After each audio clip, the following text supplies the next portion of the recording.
நீங்கள் பார்த்துக் கொண்டிருப்பது உங்கள் விஜய். தாயிற் சிறந்த கோவிலும் இல்லை என்ற தலைப்பிலே நம்மிடையே உரையாற்ற வருகிறார் சகோதரர் மணிகண்டன் அவர்கள். அவர்களை அன்புடன் இந்த மேடைக்கு அழைக்கிறோம். ஆன்மீக அன்பர்களே, இறைவன் போட்ட பிச்சையின் காரணமாகவும் என் தாய் தந்தை செய்த தவத்தின் காரணமாகவும் ஒரு தேசாந்திரியாக நாடோடியாக 15 ஆண்டு காலமாக மூற்றோர்கள் விரல் பிடித்து எத்தனையோ ஆலயங்களில் நான் பேசியிருப்பேன். அந்த ஆலயங்களிலெல்லாம் நிகழ்ச்சிகள் திருக்கோயில் பக்கத்திலே இருக்கக்கூடிய நிகழ்வில் நடக்கும், இல்லை என்றால் வசந்த மண்டபத்தில் நடக்கும். என் வாழ்க்கையில் முதலில் ஒரு கர்ப்ப கிரகத்திற்குள் உள்ளே உட்கார்ந்து பேசக்கூடிய அளவிற்கு ஒரு இனிமையான, இதை செட்டுன்னு சொல்ல முடியாது, பாண்டுரங்கன் அங்கிருக்கிறானா அல்லது இங்கிருக்கிறானா என்று நினைக்கக்கூடிய அளவிற்கு செய்த அந்த கைவினை கலைஞருக்கு உங்களுடைய கரகோஷத்தை முதலில் தெரிவியுங்கள். இரவில் மட்டுமே வந்து கொண்டிருந்த ஸ்டாரை 24 மணி நேரமும் கொண்டு வந்து கலாச்சாரத்தில் புதுமை செய்யக்கூடிய ஸ்டார் விஜய் தொலைக்காட்சிக்கு நம்முடைய நெஞ்சம் நிறைந்த கரகோஷத்தை தெரிவிக்கலாம். இதுக்காக ஏதோ அடுத்த பக்தி திருவிழாவுக்கு என்னை கூப்பிடணும்னு அவசியம் இல்லை. ஆன்மீக அன்பர்களே, எனக்கு மற்றற்ற மகிழ்ச்சி. அற்புதமான தலைப்பு, தாயிற் சிறந்த கோயிலும் இல்லை. என்னை பொறுத்தவரை எத்தனை முறை நீங்கள் ராமனை பேசினாலும் பெரிய புராணத்தை பேசினாலும் அடுத்த தலைமுறைக்கு இந்த சமயத்தினுடைய சிறப்பை சமுதாயம் உணர வேண்டும் என்கின்ற ஒரு ஒற்றுமை உணர்வோடு தான் இந்த தலைப்பை நான் கொஞ்சம் வித்தியாசமான நோக்கிலே அணுகலாம் என்று ஆசைப்படுகின்றேன். இறைவன் வீற்றிருக்கக்கூடிய இடத்திற்கு பெயர் திருக்கோயில் என்று சொல்கின்றோம். அந்த திருக்கோயிலின் உள்ளே இருக்கக்கூடிய இடத்திற்கு பெயர் கர்ப்ப கிரகம் என்று சொல்கின்றோம். அந்த கர்ப்ப கிரகத்திற்குள் இருக்கக்கூடிய கடவுளை எங்கே இருந்து எடுக்கின்றோம்? கொஞ்சம் உடைத்து செய்திகளை இன்றைக்கு விஜய் தொலைக்காட்சியில் பேசுகின்றேன். காரணம், பரிபூர்ண சுதந்திரத்தை எனக்கு கொடுத்திருக்கிறார்கள்.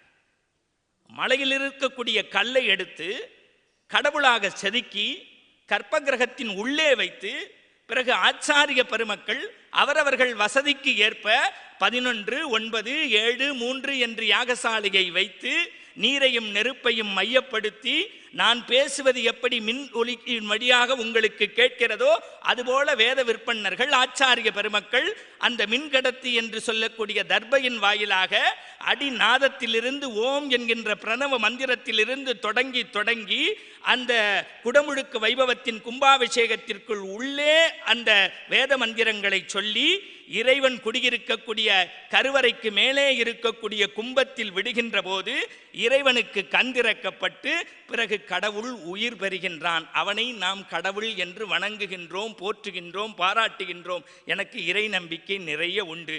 ஆனாலும் அடுத்த தலைமுறைக்கு, உலகத் தமிழருக்கு விஜய் தொலைக்காட்சி வாயிலாக சொல்லுவேன், கல்லில் செதுக்கி ஆவாகனம் செய்து உருவாக்கப்படக்கூடிய தெய்வ சிற்பங்களை காட்டிலும் 10 மாதம் கருவிலே சுமக்கக்கூடிய தாய்தான் முதல் தெய்வம் என்கின்ற சிந்தனை அடுத்த தலைமுறைக்கு இந்த மண்ணில் விதைக்க வேண்டிய பொறுப்பும் கடமையும் என்னை சேர்ந்தது. ஒரு பள்ளிக்கூடத்து பிள்ளை வந்து என்கிட்ட கேள்வி கேட்குறான். எனக்கு கேள்வினாலே பயம். ஏன்னா நான் படிக்கும்போதே சாய்ஸில் விட்டு படித்தவன்.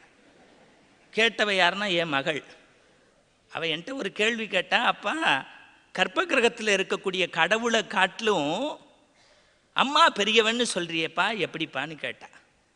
நான் அந்த குழந்தைக்கு சொன்னேன், அம்மா நம்ம ஊரில் நம்ம பேசுகிற மொழியை தாய்மொழின்னு தாம்மா சொல்லுவோம். உலக நாட்டிலேயே நம்ம இந்தியாவில் இந்த மண்ணை தாய் மண்ணுன்னு சொல்லுவோமா?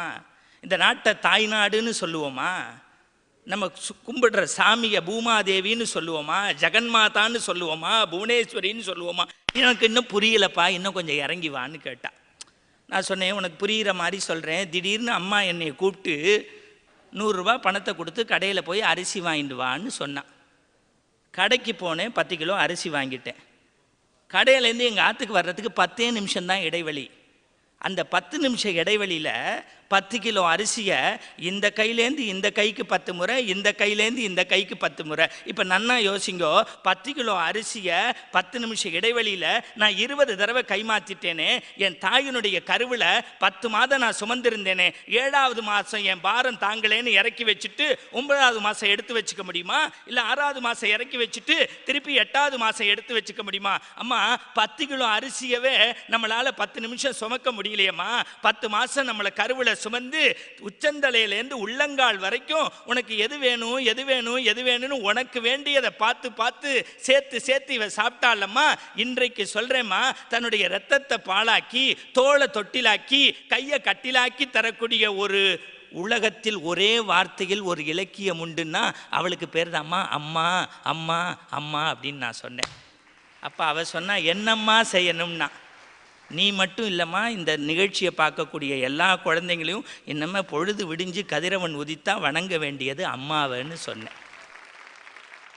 ஒரே வரையில் ஒரு வரலாறு ஒன்றென்றால் அது அம்மா என்கின்ற வார்த்தை தான் என்னை பொறுத்தவரை. அது எனக்கு மட்டுமல்ல, ஆதிசங்கரருக்கும் சரி, பட்டினத்தாருக்கும் சரி, எங்களுடைய காஞ்சி மகாபெரியவருக்கும் சரி, இந்த நாட்டில் மிகப்பெரிய பராசக்தி எது என்று கேட்டால் எங்களை பொறுத்தவரை கருவிலே சுமந்த தாய் தான் மிகப்பெரிய பராசக்தி என்கின்ற உணர்வு ஒவ்வொரு மனித உடலுக்குள்ளும் புறையோடி போக வேண்டும் நண்பர்களே. எப்படி? சுவாமி விவேகானந்தர் தன்னுடைய தாயிடத்திலே சொல்கின்றார், அம்மா நான் துறவரம் பூண்டலாம் என்று ஆசைப்படுகின்றேன். அப்படியா? இதோ இந்த ஆயுதத்தை எடுத்துக்கொடு. ஒரு ஆயுதத்தை எடுத்து கொடுத்தார். இப்போது நீ துறவரம் பூண்ட முடியாது. ஒரு 2 மாதம் கழித்து திருப்பி அந்த ஆயுதத்தை எடுத்து கொடுத்தார். அம்மா இப்போதாவது எனக்கு விடை தருகின்றீர்களா? இல்லை, இப்போதும் நீ துறவரம் பூண்ட முடியாது. அம்மா இப்போதாவது நீ துறவரம் பூண்டுகிறாய். இதற்கு சரியான நேரம் வந்துவிட்டது, நீ புறப்படலாம். தாயே, ஒரே ஆயுதத்தை நான் மீண்டும் மீண்டும் அதே ஆயுதத்தை தான் எடுத்து எடுத்து கொடுத்தேன். 2 முறை என்னை மறுதளித்து விட்டு இப்போது ஏன் அனுமதித்தாய் என்று கேட்டார். அவள் சொன்ன ஒற்றை செய்தி என்ன தெரியுமா? நீ என்னிடத்திலே கொடுத்த ஆயுதம் எது தெரியுமா? கத்தி. நீ கொடுக்கின்ற போது ஒவ்வொரு முறையும் முதல் முறை கூர்மையான பகுதி என்னை நோக்கி இருந்தது, கைப்பிடி உன்னை நோக்கி இருந்தது. மீண்டும் அடுத்த முறை கூர்மை என்னை நோக்கி இருந்தது, கைப்பிடி உன்னை நோக்கி இருந்தது. இப்போது 3வது முறை கூர்மை உன்னை நோக்கி இருக்கிறது, கைப்பிடி என்னை நோக்கி இருக்கிறது. எப்போது உலகத்தினுடைய துன்பத்தை, பிறருடைய துயரத்தை தான் ஏற்றுக்கொண்டு பிறருக்கு இன்பம் பயக்கின்றானோ அவன்தான் ஞானியாக முடியும் என்று இந்த மண்ணிலே தோன்றிய மகான் என்று சொல்லக்கூடிய விவேகானந்தருக்கு கூட ஞானத்தையும் காவியையும் உடுத்தியது அவருடைய தாய். அதற்கு மெருகேற்றியவர் தான் ராமகிருஷ்ண பரமஹம்சர் என்பதை நாம் மனதிலே நினைத்து கொண்டு அடுத்த தலைமுறைக்கு இந்த செய்தியை சேர்க்க வேண்டிய பொறுப்பு நம்மிடத்திலே இருக்கிறது. நீங்கள் பார்த்துக் கொண்டிருப்பது உங்கள் விஜய். உலகளாமுணர்ந்து ஓதற்கரியவன் நிலவுலாவிய நீர்வழி வேணியன் அழகில் சோதிய நம்பளத்தாடுவான் மலர் சிலம்படி வாழ்த்து வணங்குவோம் என்று எங்களுடைய சேக்கிழார் பெருமான் ஏற்றப்பட்ட பெரிய புராணத்தினுடைய 63 நாயன்மார்களுடைய கதைகளையும் நீங்கள் எடுத்தண்ணி படித்தாலும் பிறர் சொல்லி கேட்டாலும் கண்ணிலே கடல் நீர் பெருக்கெடுத்து வரும் என்பதிலே எனக்கு மாறுபட்ட கருத்து அல்ல. ஆனால் ஒற்றை கதை என் உடம்பையே உருக்கியதே அன்பர்களே. அவளுக்கு பெயர்தான் கமலவதி என்று பெயர். நிறை மாத கர்ப்பிணி. இந்த நிகழ்வை பார்த்து கொண்டிருக்கக்கூடிய பெரியவர்களுக்கு தெரியும், ஒரு குழந்தை பிரசவ காலத்திலே ஒரு பெண்ணை பெற்றாலோ பிழைத்தாலோ என்று சொல்லுவார்கள். காரணம், பெண்மைக்கு அது மறுபிறவி என்பது பிள்ளை பேறு. நிறை மாத கர்ப்பிணியாக இருக்கின்றாள். இன்றைய தினம் அவளுக்கு பிள்ளை பேறு நடந்தேற வேண்டிய நேரம் குறிக்கப்பட்டிருக்கிறது. அங்கே ஒரு 4 ஜோதிடர்கள் உள்ளே வந்தார்கள். கமலவதியை பார்த்து கையெடுத்து வணங்கி ஒற்றை செய்தியை சொன்னார்கள். என்ன தெரியுமா? தாயே, இன்னும் 1 நாளிகை கிடைத்து உங்களுக்கு பிள்ளை பேறு நடக்குமே என்று சொன்னால் அவன் பல்வேறு சிவாலயங்களை கட்டக்கூடிய மன்னனாக வருவான், இது நிச்சயம். நீங்கள் நினைத்து பாருங்கள், கர்ப்பகாலம் என்பது ஒரு தாய்க்கு ஒரு கழிச்சு படுக்க முடியாது, குப்புற படுக்க முடியாது, நிமிர்ந்து படுக்க முடியாது. இன்றைக்கும் நீங்கள் கங்கையில் செய்தாலும், காசியில் செய்தாலும், கயாவில் செய்தாலும், ராமேஸ்வரத்தில் செய்தாலும், உலகத்தின் புண்ணிய நதி என்று சொல்லக்கூடிய எங்கள் பம்பையில் செய்தாலும் தாயாருக்கு தர்ப்பணம் செய்கின்ற போது மட்டும் ஒவ்வொன்றையும் நாம் சொல்லி செய்வோம். ஏன் தெரியுமா? தாயே, நீ எனக்காக உன்னுடைய இரத்தத்தை பாழாக்கி தந்தாயே. தாயே, நீ அந்த நிறைமாத கர்ப்பிணியாக இருந்தபோது உனக்காக சாப்பிடவில்லையே, அதற்காக செய்கின்றேன். தாயே, நீ உனக்கு வேண்ட பொருளை கூட ஒதுக்கிவிட்டு எனக்கு ஆகாது என்பதற்காக செய்தாயே என்று அந்த பிதுர் தர்ப்பணம் செய்கின்ற போது அந்த மரபுகளை படித்தவர்களுக்கு தெரியும். கமலத்தை பார்த்து கையெடுத்து வணங்கி சொன்னா, இன்னும் 1 நாளிகை கழித்து உங்களுக்கு பிள்ளை பேறு நடக்குமே என்றால் பல்வேறு சிவாலயங்களை கட்டக்கூடிய மன்னனாக வருவான். அன்னைக்கும் சரி இன்னைக்கும் சரி ஜோதிடர் சொன்னாதான் எல்லாரும் நம்புறா. அந்த தாய் சொன்னா அதுக்கு என்ன பண்ணணும்னா, இந்த உத்திரம் இருக்குது பாருங்கள், உத்திரம் இப்போல்லாம் பல பேருக்கு தெரியாது, எல்லாம் ஃப்ளாட்டில் தான் இருக்கு. உத்திரம்னா என்னங்கும் குழந்தைகள். அப்போல்லாம் தூளி உத்திரத்தில் தான் கட்டுவா, ஆறாரோ ஆறிராரோ ஆறடித்த கண்ணாலுன்னு. இப்போ எல்லாம் ஸ்ப்ரிங்கு தான், ஜாங்கு சக்கு ஜதக்கு சக்குன்னு. அதனால தான் அவன் தொட்டில் பழக்கம் சுடுகாடு மட்டும், கடைக்கு போகமாட்டேன் போ அப்படின்னு குழந்தை குதிக்கிறான். அவனை சொல்லி தப்பு இல்லை, புரிஞ்சவா கைத்தட்டல், புரியாதவா ஆற்றுல போய் யோசிச்சு கைத்தட்டுங்கோ. இப்போ நீங்கள் அப்படியே யோசிச்சு பாருங்க. கமலவதி சொல்றா, தன்னையை தூக்கி அப்படியே தலை குப்புற கட்டுங்கிறா, ஒரு நாளிகை கழித்து விடும் என்கின்றா. நிறை மாத கர்ப்பிணி, அவளை தூக்கி அப்படியே தலை குப்புற கட்டுறான்.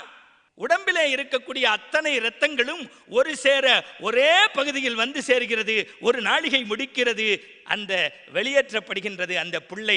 அவன் பெயர் சிவந்த கண்களோடு, அப்படியே அந்த கொவ்வாப்பழம் எப்படி இருக்குமோ அந்த மாதிரி 2 கண்களும் அவனுக்கு சிவந்து அந்த பிள்ளை பிறக்கின்றான். அவள் எழுதுகின்றார் சேக்கிழார், சிவந்த கண்களோடு பிறந்த இவன் தான் கோச்சங்கனோன்னு சொல்லி முடிக்கிறான். தாயாருடைய உயிர் பிரிஞ்சு போச்சு.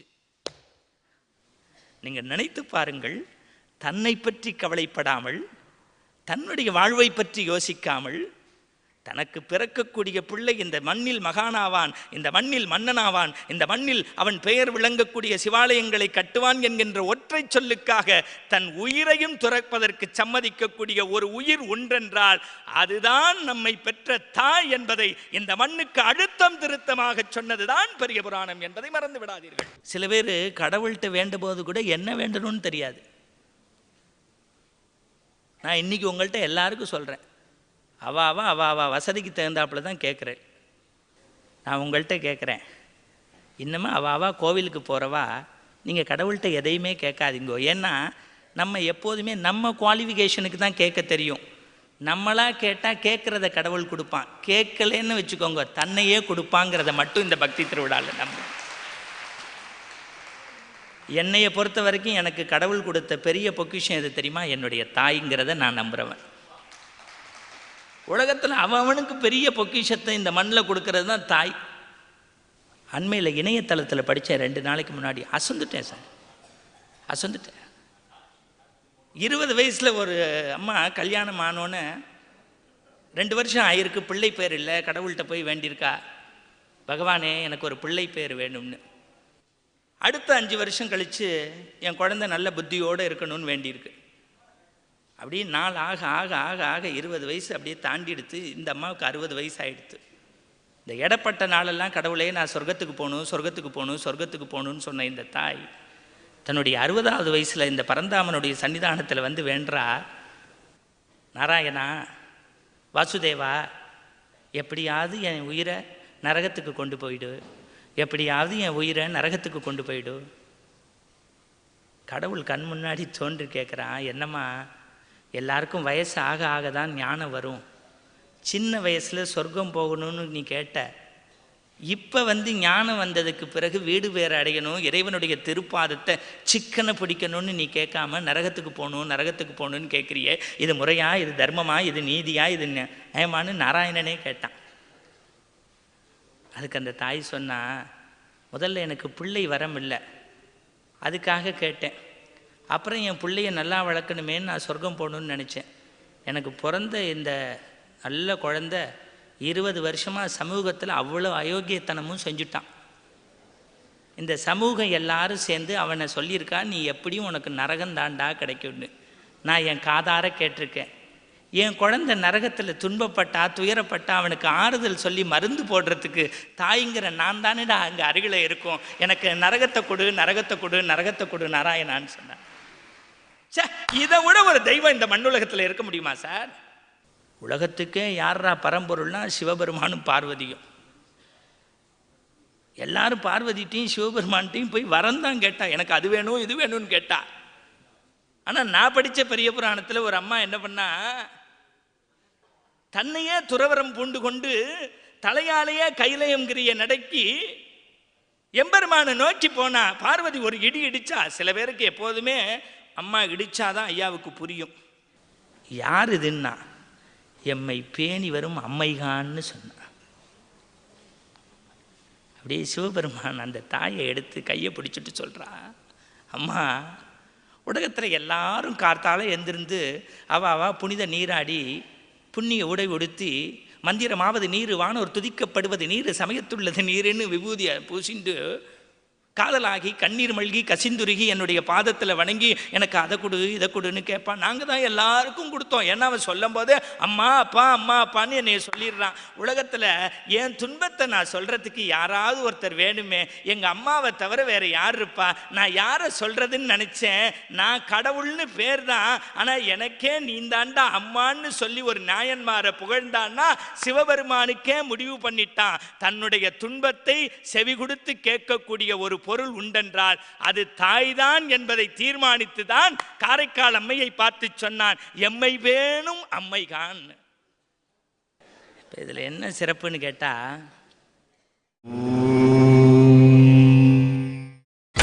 நீங்கள் பார்த்துக் கொண்டிருப்பது உங்கள் விஜய். ராமகாதையில எல்லாரும் வழிபடும் பொருள் நம்ம ராமனை தான் எடுத்துக்கிறோம். நான் அந்த ராமாயணத்துலேருந்து சில செய்திகளை கொஞ்சம் நுட்பமாக பார்க்கலாம்னு நினைக்கிறேன். விடிஞ்சா ராமச்சந்திரமூர்த்திக்கு பட்டாபிஷேகம். ஊரே விழாக்கூடம் பூண்டிருக்கு. சிற்றன்னை வந்து சொன்னா, ராமா இங்கே வா, உன்ட்ட ஒரே ஒரு வரம், ஆலிசூல் உலகமெல்லாம் பரதனை ஆழ நீ போய் தாளிரும் சடைகள் தாங்கி தாங்கரம் தவமேற் கொண்டு புண்ணிய துறைகளாடி 7 ஆண்டு காட்டுக்கு போயிட்டு வா என்று இயம்பினன் அரசன் என்றான். இவன் சொல்லலையா? அதுவும் கம்பன் எப்படி பாருங்க, 14ன்னு போட்டால் பெருசாக இருக்குன்னு 7 ஆண்டுன்னா. இப்போ நம்ம பயலாக இருந்தால் என்ன சொல்லியிருப்பான், அவன் வேலையை பாருன்னு இருப்பான். ஆனால் சொன்னது கைகேயி, கேட்டது ராமச்சந்திரமூர்த்தி. அடுத்த வார்த்தை சொன்னால், மன்னவன் பணி என்றாயிலும் நும்பணி மறுப்பெனோ என் பின்னவன் பெற்ற செல்வோம் அடியேன் பெற்றதென்றோ. அம்மா இப்போதே இந்த வினாடியே நான் மரபுரி தரித்து போயிட்டேன், புறப்பட்டுட்டேன், விடை தாருங்கள்னா. ஒரு சித்தி பேச்சுக்கே இவ்வளவு எஃபெக்ட் கொடுத்தான்னா அம்மா பேச்சுக்கு எவ்வளோ எஃபெக்ட் ராமன் கொடுத்துருப்பாங்கிறது தான் அடுத்த தலைமுறைக்கு நீங்கள் சொல்லித்தரணும். சும்மா ராமாயணத்தை படித்தா ராமனையே தூக்கி சாப்பிட்டா எங்கள் லக்ஷ்மணனுடைய அம்மா பேரே பல விதத்தில் அந்த கேரக்டர்லேயே கிடையாது. லக்ஷ்மணன் பெருசாக அப்படி பில்டப்லாம் கொடுத்துன்னு புறப்பட போவான். அம்மா கூப்பிடுவான், இங்கே வாடா இங்கே வா, இங்கே ராஜாவுடைய தம்பின்னு நினச்சி நீ போகாத, தசரத சக்கரவர்த்தி புள்ளன்னு நினைச்சு போகாத, நீ ஒரு தொண்டனா சேவகனா அவனுக்கு ஒரு அடிமையாள் மாதிரி போன்னு சொன்னதுல எனக்கு பெருமை இல்லை. அடுத்த வரி சொல்லுவா, ராமச்சந்திரமூர்த்தி திரும்பி வந்தா நீ வா, இல்லைன்னா முன்னம் முடி, அவன் வரலன்னா அவனுக்கு முன்னாடி நீ செத்து போயிட்டேங்கிற செய்தி வரும்னு சொன்னது சுமத்திரை. நீங்க நினைச்சு பாருங்க. அண்ணன் என்ன சொல்றான், அம்மா நீ சொன்னா என்ன, அப்பா சொன்னா என்ன, இப்பயே போயிடுறேங்கிறான். இன்னொரு அம்மா என்ன சொல்றா, டே நீ அண்ணனோட கூட போ, தம்பிங்கிற உறவுல போகாத, ஒரு ஏவல் செய்து தொண்டனா பணியாளா போ, அவன் வந்தா வா, இல்லாட்டி நீ செத்துப்போ. Kaikeyi super, Sumitra very good. இதெல்லாம் கம்பர் இங்கிலீஷ் பேசினாரான்னு கேட்கக்கூடாது. எனக்கு தெரிஞ்ச வார்த்தைன்னா அப்புறம் எங்கே தான் சொல்றது. இப்போ நீங்கள் ராமனை பெற்ற அம்மா இருக்காளே, ஒரே ஒரு வார்த்தை கேட்டிருக்கலாம்ல, கோசலை, ராமா இங்கே வாடா, நானா உன்னைய போ சொன்னேன், அவ சொன்னதுக்கு நீ ஏண்டா போலாமான்னு கேட்டிருக்கலாம்ல. கடைசி வரைக்கும் பேசாத பெரிய தெய்வமாக விளங்கினாள் அல்லவா, அவள் இருக்கும் திசை நோக்கி நான் இப்பொழுதே தொழுகின்றேன் தோழர்களே, இருக்கும் திசை நோக்கி தொழுகின்றேன். பிள்ளைகளை எப்படி வளர்க்க வேண்டும், தாய் எப்படி இந்த மண்ணில் இருக்க வேண்டும் என்று நினைத்தான். நீங்கள் இன்னும் இன்னும் இன்னும் இன்னும் உங்களுக்கு இதை உடைச்சு சொல்லட்டுமா? ராமன் வனவாசத்துக்கு போயிட்டான். கங்கை கரை, இந்த இடத்துலேருந்து அந்த இடத்துக்கு அவர் போகணும்னா குகன் தான் போய் உதவி செய்யணும். குகன் படகுல தான் ராமனை ஏற்றி அங்கே கொண்டு போய் விட்டுட்டு உதவி செஞ்சுட்டான். அவன் யாருன்னு கேட்டால் சாதாரணவன் இல்லை, ராமன் நாட்டுக்கு ராஜானா காட்டுக்கு ராஜா குகன். தேனையும் தினையோனையும் அப்படி தட்டில் வச்சு எடுத்துட்டு நான் வெஜிடேரியனை எடுத்துட்டு வெஜிடேரியன் ராமனை பார்க்க போனா அது அல்ல சிறப்பு. யார்தான் கேட்டான் லக்ஷ்மணன், தேவன் நின்கலில் சேவிக்க வந்தனன் நாவாய் வேட்டுவன் நாயடியேன். தேவன் நின்கலில் சேவிக்க வந்தனன் நாவாய் வேட்டுவன் நாயடியேன். இப்போ உள்ள போய் சொல்றான் அண்ணாட்ட, அண்ணா உன்னைய பார்க்க குகன்னு ஒருத்தன் வந்திருக்கான், யாருடா அவன்னு ராமன் கேட்டான்.